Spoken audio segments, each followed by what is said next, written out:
Okay, Ms. Dalal, you've been tracking the story. Do you have any answers? Because the company is not on this show. They clearly don't want to have anything to do with the media from now on.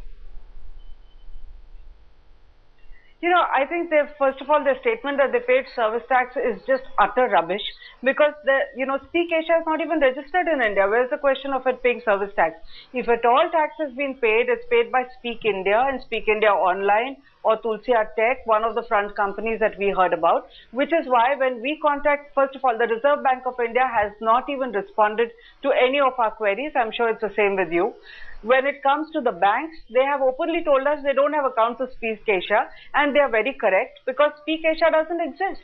So the accounts that they have are Speak India and Speak India Online. So when there is such a lot of lies, I'm astonished to hear the Ministry of Company Affairs say that they're going to do a leisurely 1 week investment by which time all the money would be gone and the people would probably have flown away from India. Okay, it's important that they're not allowed to fly away. I have a caller from Mumbai. Manoj is calling in. Okay, Vinod Kumar is calling in from Mumbai. Go on, Vinod, ask your question. Yeah, see, basically what I want to ask is, any company which is selling a product or service would be offering its services through its website, It would be going upfront and saying, inviting other corporates and saying, this is the service that we are selling. Now on Speak Asia website, they are not interested in inviting any company to or offering survey services. So that is very clear. It's just a Ponzi scheme. That's a very crucial point you make because not one company has been named, Pawan. They haven't so far named a single client of theirs. They named some big companies. We checked with those companies. All of them said we've got nothing to do with Speak Asia.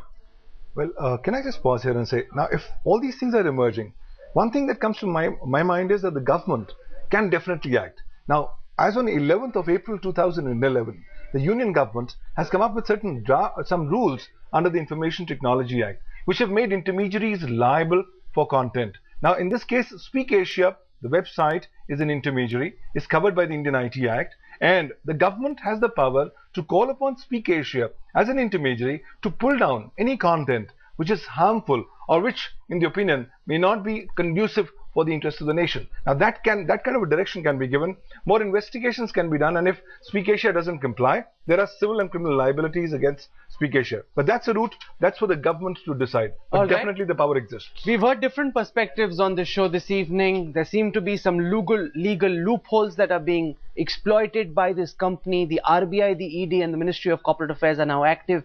Investors very concerned about what happens to the money that they've already given this firm.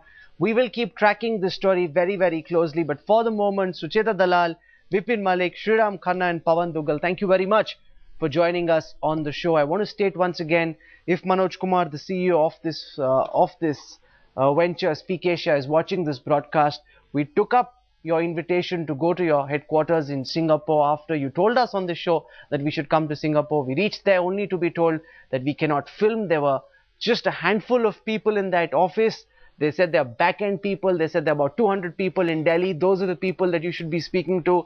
They say, we are accountants. You got nothing to do with Speak Asia. Whereas in India, there are no offices. There are no employees. There's something terribly wrong about this firm. I also want to say that a lot of people who work with Speak Asia have written in to us and said, why only Speak Asia? There are other firms as well, which are indulging in similar activities. Why is Headlines Today not focusing on them? I wish to state that this is the first story that we've looked at when it comes to these integrated marketing services. Others too we are investigating at this time, and as we dig out more information on them, we will be taking a very close look. But as the experts on our show said, there is a need for immediate change in our law so that consumers cannot be duped, because a 436% return in 1 year is not good finance. It's a simple Ponzi scheme. But for the moment, I want to end this broadcast